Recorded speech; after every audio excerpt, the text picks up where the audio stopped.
Berrien atala asteragoaz sarean zehar 329 honetan, eta pasaden programan bezala ni bai nagoela hemen estudioan fizikoki, baina Borja kasu honetan Skype bidez konektatzen ari zaigu, beraz Borja Arbosa, arratsaldeon. Arratsaldeon Igo. Bueno, bi aste pasaden programatik beti bezala, baino egia esan da ez ditugu kontu handirik izan teknologian, ez da? Momentu txar batean gaude, momentu honetan berriak oso eskasoak dira, eta ez ditugu berri handiak uste dut ja oporrak hartu dituzte, eta gu hemen oraindik geratzen gara, inigo beti azkena gara oporrak hartzeko. Bai, egia esan da, bai, irrati gehienek ez badute aste honetan oporrak hartu ja uztailaren lauerako, ja ez dute programarik egin. Dena den, grabatzen hasi baino lehen esan dizut, programa hau azkenengo programa izan behar bada denboraldi honetaz, ez daukago arazorik egin dezakegu. Ba, imaginatzen dut aktualitate teknologikoa ez du askoz gehiago esateko, eta gure entzuleek ez dutela, guk programa bat jaten badugu, ez dutela berri askori galduko hori gertatzen bada. Ja, hori egia da ere, denboraldiaren azken programarako elkarrizketa bat prestatuta daukagula. Orduan, agian konbeni zaigu elkarrizketa. Egokiak izango ditugu, baina berrien arloan... Ja, bueno, horrela gaude. Berrien arloan, hasiko gara komentatuz, gu biok erabiltzen dugun aplikazio baten berria. Bueno, behin baino gehiagotan komentatu dugu Telegram, hori gure jingela esaten zuen bezala Telegram ere daukagula, eta Telegram hori gu biok erabiltzen dugu erratirako, bueno, ez hainbeste, baina hor dago gure herramienta bezala. Egia esan da, kolokan egon da azken urteetan nola Telegram egingo zuen dirua bere plataformarekin, eta azkenik ebatzi dute zalantza hori Telegram Premium aurkeztuz. Bai, zuk esan duzun bezala, guta biok gara Telegrameko lekukoak, testigos del Telegram, erlijio hori profesatzen dugu, eta zuk esan duzun bezala, 2013 urtean agertu zen plataforma honetan, non beren handicap nagusia zen esela WhatsApp. Hau da, beren handicap nagusia ez zeukala WhatsApp zeukan jende guztia osartuta, baina funtzionalitateen arloan askoz gustoko beti izan dugun plataforma bat izan da. Eta bere 700.000 irabiltzaile aktibo baino gehiago hor barrera hori ospatzeko, Telegram Premium arpidetza zerbitzua abian jarriko duela iragarri du 2022 urte honetan. Mundu osoan, gehien gainera deskargatu diren 5 aplikazioetan bat bihurtu denean. Eta enpresak baita ere gogoratu duzu 2020 garren urtean, amaieran iragarri zuen baita ere hasiko zela zerbitzua monetarizatzen. Hau da, zerbitzua beti izan da doainik, baina noski horrelako zerbitzua, eta gainera 700.000 erabiltzaile baino gehiago gainditzen badituzu, ez da doainik mantentzea. Eta kasu honetan, Pavel Durov laguna zerbitzariak ordaindu behar ditu.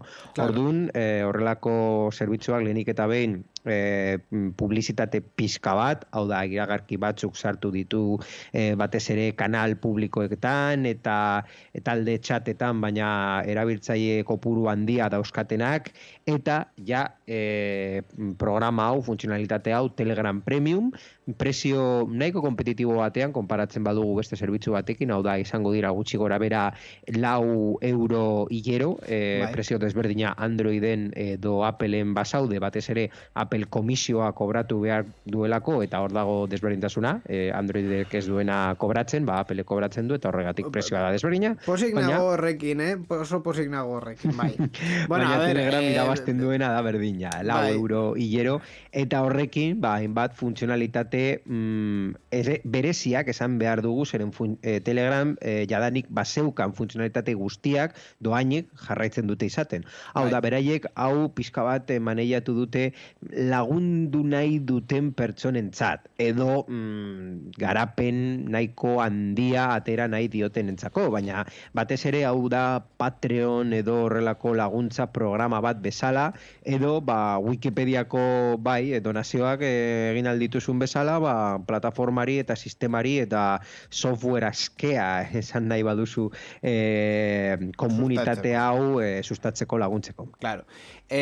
Komentatuz, konkretuki ze ezaugarri dauzkan Telegram Premium, batez ere bikoizten dute limite guztiak, hau da, taldeetan, zenbat taldeetan egon alzaren bikoizten dute, zenbat link publiko sortu aldiren bikoizten dute, zenbat chat izan aldituzu hor zerrendaren goiko aldean bikoizten dute ere, eta baita ere zenbat pisuko fitxategiak bidali dituzun 2 gigatik 4 gigara bikoizten duterako ere. Hortaz aparte, nire kasuan interesgarriena iruditu zaidana izan da audio mezuak testura aldatzera aldatzera aukera ematen dutela. Hau da, zuzenean chat horretan, botoi bat izango duzu, mezu hori testura pasatzeko eta beste ezer egin gabe chat horretan izateko. Egia da, gaur egun hori posible dela boten bitartez, hau da, bot batekin mezu hori bidaltzen badiozu testua sortu dezake, baino egia da ere beste chat batean, beste konversazio batean izango duzula. Orduan, da oso ezaugarri ez dauka eraginik, quiero decir, horretarako 5 euro ordaintzea bagian, Claro. Eta bot batekin konpondu alzenuela, bai esan behar da, ni gutxienez bot batzuk frogatu ditut, eta ez dira infalible, hau da, hainbat akatsak batzutan egiten dute transkripzioan, agian sistema ofizial hau izango da fidagarritasun gehiagoko. Ziurrenik ez, azkenean transkripzio zerbitzu askok haien artean partekatzen dutelako sistema berdina. Orduan, kontu azkenean izango da, seakaso, errezago izatea hori erabiltzea. Baina, azkenean, horrelako mezu bat jasotzen baduzu eta ezin baduzu entzun, momentu horretan ikusteko zer dagoen mezu horretan, praktikoa da, baina ez du gure bizitza aldatzen, argi eta garbi, ez? Hau esan da, ni pertsonalki Telegram Premium erosiko dut, ez dut uste.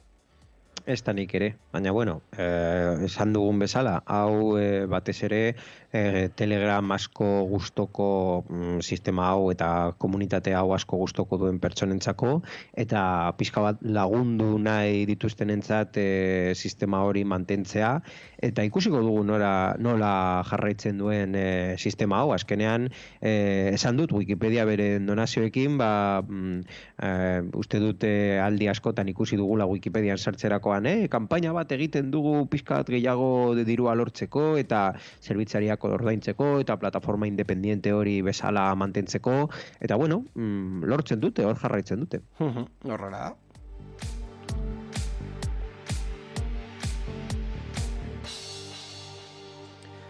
Beste berri batzuk komentatuko ditugu, adibidez, segertatzen ari den txartel grafikoen merkatuarekin.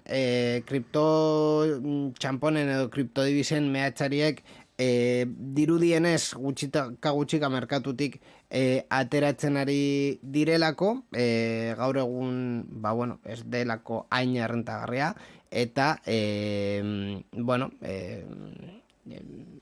saltzen ari dute txartel grafiko hoiek pizkat inbertsoa berreskuratzeko, ezta? Bai, kasu honetan esan beharko nuke azken programetan kontatu dugun bezala, baina ez da egia, zeren Inigo Gorroto asko dauka kripto txamponen eta hori guztiei buruz. Pizka bat NFT-i, pizka bat kasu gehiago egin diogu azkenengo programetan. Baina ez asko, ez pentsa. Baina, bueno, horrelako merkatua ez baduzue jarraitzen, jakin behar duzue azkenengo hilabetetan, ez dakigu guda, Rusia, Ukrainiaren artean dela eta edo zer, baina kripto txampon crash bat handi bat egon da, kripto txampon batzuk zerora jundira, adibidez Luna izan da kripto txampon baten kasua, eta beste bat bai Dogecoin deitzen dena porrotera jundirenak, eta beraren atzean, esain beste, baina baita ere, beraren atzean, Bitcoin eta Ethereum direla kripto txampon famatuenak, bere balioaren portzentai handi bat galdu dute, ez dute jarraitzen zenbakiak esateko orokorrean uste dut $40,000 truke saltzen ziren urtearen hasieran eta orain $20,000 truke, hau da, euneko 50 baino gehiago eren jaitziera bat izan dute. Eta zeintzuk dira kontsekuentziak?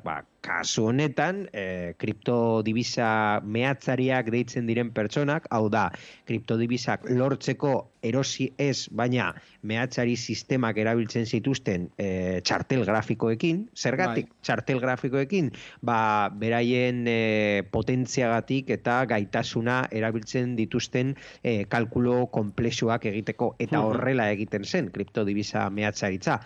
Ordun, momentu honetan ja ez da hain errentagarria, esan dugun bezala, bere prezioa asko jaitsi da, eta baita ere garestiagoa da kriptodibisak mehatzaria egitea, zeren eta energia kosteak baita ere ikoiztu dira azkenengo hilabetetan, eta dakigunez gero jendea ja horrelako sistemak alde batera uzten ari dira, eta beren txartel grafikoak subasta enkantean jarri.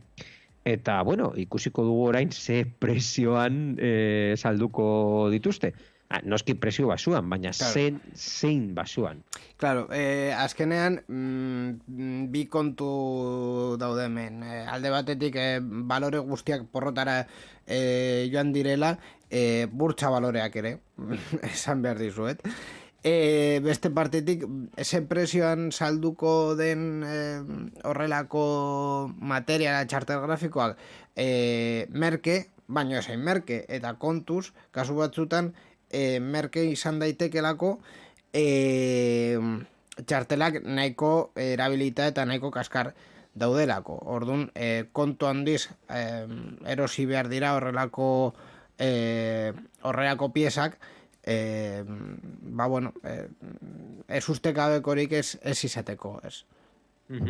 Bai, kasu honetan arazoa baita ere konponduko du beste arazo bat, txartel grafikoko eskasa egon den bi urte hauek, non adibidez bideokontsolak produzitzeko edo beste hainbat produktu teknologikoak produzitzeko arazo handiak izan dituzte, zeren eta txartel grafikoen produkziora batez ere merkatu honetara bideratu da.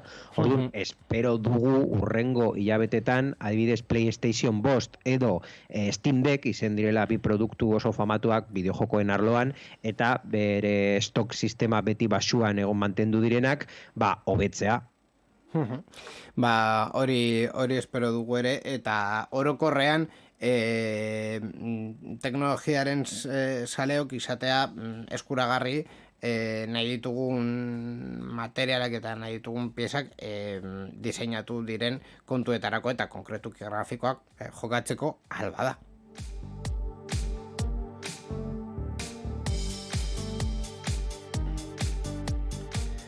Beste kontu bati buruz hitz egingo dugu, kasu honetan zibersekurtasunari buruz, Panda Security egin duelako ikerketa bat, eta beren emaitzak, beste batzuen artean, dira gurasoen 76% ez dakiela bere semea eta alaba zibererasoaren biktima bat izan den. Bai, hori da, eta nahiko portzentai uste dut keskatzeko portzentaia. arazoa ja badakigu, hau da, pertsona hauek, kasu honetan gurasoak eta izaten dutean seme alabak, beren telefono mugikorrak, ordenagailuak eta tableta hoiek erabiltzen dute, eta beste portzentai bat, adibidez, 5% bakarrik dakite adingabe hoiek identitatea lapurtzen edo ziberjasarpen bat egiten saiatu direla. Baita ere, ikerketaren datuak erakusten dute, beraien aurren 52, astean 5 eta 10 ordu bitartean igarotzen ditu interneteko sarbidea duten pantailak erabiliz, eta 33 astean 30 ordu baino gehiago inbertitzen ditu. Zifra importanteak dira. Claro, hau da. Zein da honen arazoa edo zein da honen kontua? Alde batetik gurasoen bi eren baino gehiago ez jakitea bere seme edo alabak zibereraso bat jasan badu, kezkagarria da, egia esan da, ez da hainbeste gertatzen, orduan, onargarria izan daiteke. Arazoa bestea da eta txosten honetan ere komentatu dute, guraso gehienek diote aurrek denbora hori, hau da 30 ordu baino gehiago, hoiek orokorrean erabiltzen dituztela helburu akademiko eta hezitzailentzako. Bai, beraiek sinetziko dute sinetzi nahi dutena. Hau da, inkesta hau irakurtzen badugu, egia da beraiek esaten dutela, gurasoen 33ak uste duela seme alabak denbora gehiena ematen dutela interneten ikastetxearekin lotutako etxeko lanak edo kontsultak egiten. Barkatu. Egiazkoa da, beretan. Barkatu, gauzatxo bat improvisatuko dugu. Maidazu segundutxo bat. Gaizka! Etorri hona mesedes. Ez que daukagu, aprobetxatuko dugu, daukagula.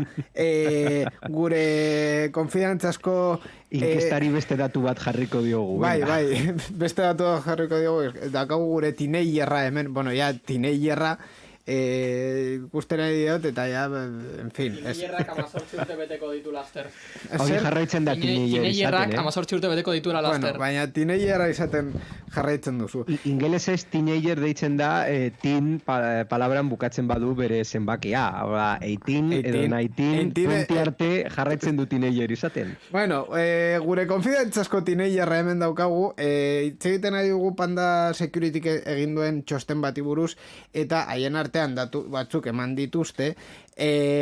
Adibidez, 33%, seme alaben 33%, barkatu. Gurasoen 33% Gurasoen 33% uste du bere seme alabek astean 30 ordu baino gehiago inbertitzen dituztela sare soziale, internetekin eta ordenagailuekin, eta haien artean diote denbora horren zati handi bat helburu akademiko eta hezitzailentzako dela. Zer din jozu? A ber, egia da gaur egun nire belaunaldia gutxienez denbora pilo bat ematen dagoela interneten. Baita be, esan beharra dago, askotan ez dela guk nahi dugulako, baina askotan ez dela guk nahi dugulako, baizik eta egin behar dugulako, hau da. Klasean, askotan, liburuak jada ez dira paperezkoak, dekoguz ordenagailuan edo tabletan edo dena delakoa, etxerakonak egiterakoan berdina, eta antzerakoak. Hau da, niegon nazenean selektibadarako ikasten, nik nituen azterketa guztiak, 2012tik aurrera, azterketa guztiak, eta nituen digitalan, eta logikoki ez nituen imprimatuko, pues ez dudalako 15.000 swipes hil nahi. Orduen, direlako pila bat. Orduen, gauza da, dekoguz gauza asko interneten, eta egia da baita be garela teknologiaren belaunaldia. Orduen, askotan bai egiten duguna da erdia, ematen dugun denboraren erdia izaten da helburu akademikoekin, helburu hezitzaileekin, helburu dena delakoekin, eta gero beste erdia bai izan ohi dela guk nahi duguna egiteko, hobiak aurrera emateko, eta bar, baina honek ez dago esan nahi, ez dagoenik puntarik bietan, hau da, badago jendea ematen dituela 40 ordu astero mugikorrarekin aurrean, eta 40 ordu horietatik 39,9 direz sare sozialetan ibiltzeko, eta beste pertsona batzuen bizitzaren inguruan haien ideiak plazaratzeko, eta badago baita behiendea, ematen dituela ordu pila bat ordenagailu baten aurrean, eta ordu pila horietatik 195 direla ikasten, edo programa bat debugeatzen, edo dena dalakoa. Claro, esan duzunaren... Ni horri buruz galdera bat daukat. Esan, bota.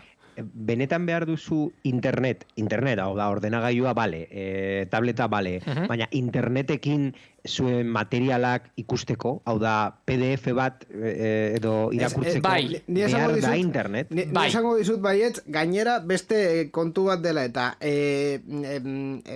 digitalizazioaren kontua konkretuki liburuetan ez da gertatu, kasu batzuetan bai gertatu da PDF batzuk egiten, beste kasu batzuetan lizentzien bidez egin da, eta aplikazioek behar dute internetera konektatuta egotea, jakiteko €1 lizentzia hori baliogarria den, edo horrelako zerbait. Jokoekin gertatzen den bezala. Orduan, bai, internetera konektatuta egotea, batzuetan, beharrezkoa da, libura horiek irakurtzeko. Borja, esango dizut, ni daramat internet erabiltzen, mundu, hezkuntza munduan, 8 bat urte nituenetik, LH5, gutxo gara bera, lehen hezkuntza. Eta gauza da, hasiera batetik, hasi nintzen erabiltzen Moodle, dela plataforma oso erabilgarri bat, erabiltzen dela hezkuntzan, pila bat, eta daramat ja, 7 urte erabiltzen.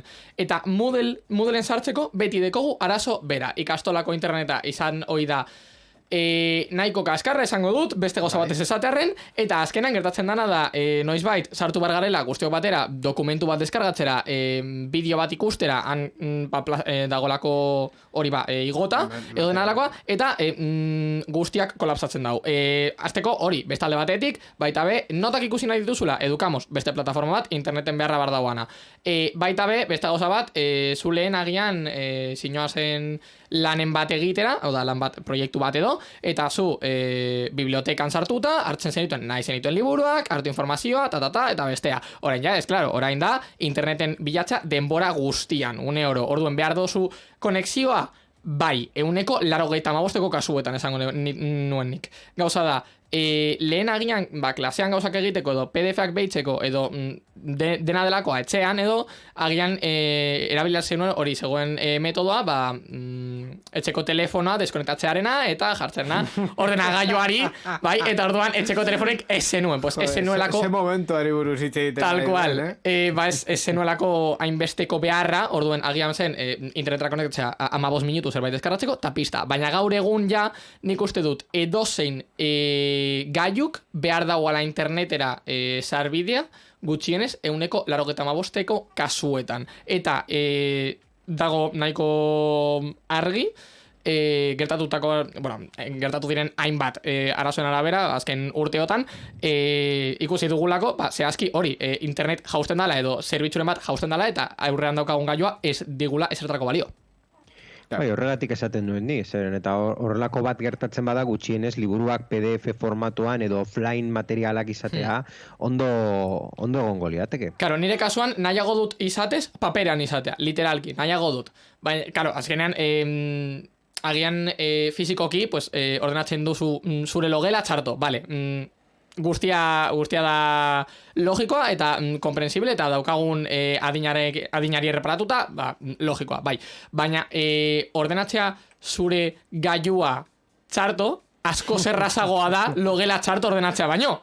Dekozulako espazio pila bat gehiago. Orduen, saiatu zu bilatzen PDF bat, norbaiten gailuan daramala 4 urte, hori, garbikuntzarik egin barik.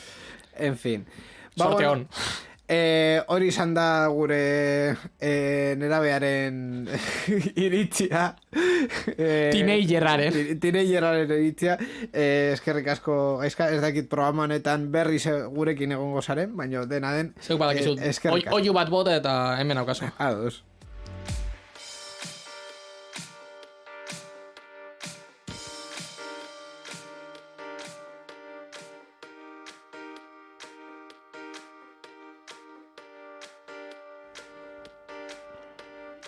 Bueno, gutxika berriena etara bukatzera goaz, baino, komentatuko dugu, bukatu baino lehen, zerbitzu bat, bueltan dagoela, Google News. Bai, Google News berriro dago eskuragarri Espainian, ia 8 urte igaro dira 2014ko abendu hartatik Google Newsen AED kanonari uko egiteko Espainian itxi zuenetik. Gaur egun ja gauzak desberdinak dira komunikabideen eta Googleren artean, zorionez, eta tresna mitikoa hoi 20 urte bete dituena, eta Espainiara itzuliko dena, IZ legea onartu ondoren, egingo zuela iragarri zuten bezala.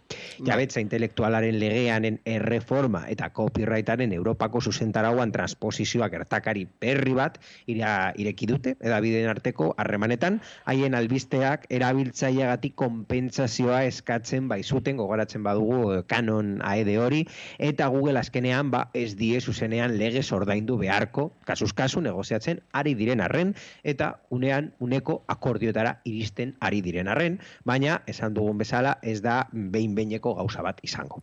Hori Google News bueltaera batez ere, kasuz kasu eta komunikabide ikusiko direlako zeintzuk diren ordaintzeko zenbatekoak eta bideak. Eta hau guztia komentatuta, guazen titulolera. Titulol.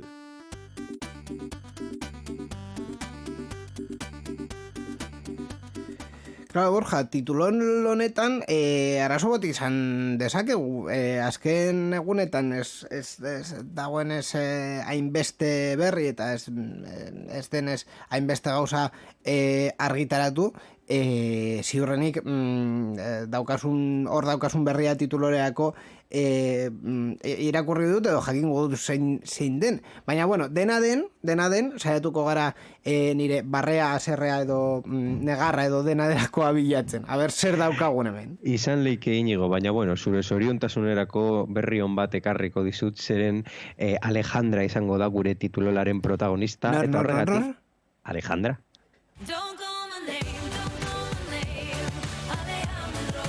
Ja, oso ondo. Perfecto. Zer daukagu ordura Alejandra? Sintoniak aparte, izketaren sintesiari buruz hitz egingo dugu Inigo. Badakizu zer den hori, izketaren sintesia eta inteligentzia artifiziala? Claro, inteligentzia artifizialak eta orokorrean ahots laguntzaile horiek testu sintesia edo ahots sintesia egin behar dute esan nahi dutena esateko.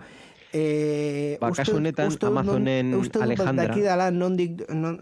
Eske berri hori oso creepy da, zergatik berri hori. Kontatuko dugu. Amazonen Alejandra daukan ahots nahiko karakteristikoa, baita ere Googlena edo Sirirena, alderatzen badugu, aukera emango du izketaren sintesia eta inteligentzia artifizialaren esker edo zein ahotsa izateko. Hau da, ez bakarrik zu jarri nahi diozun ahotsa.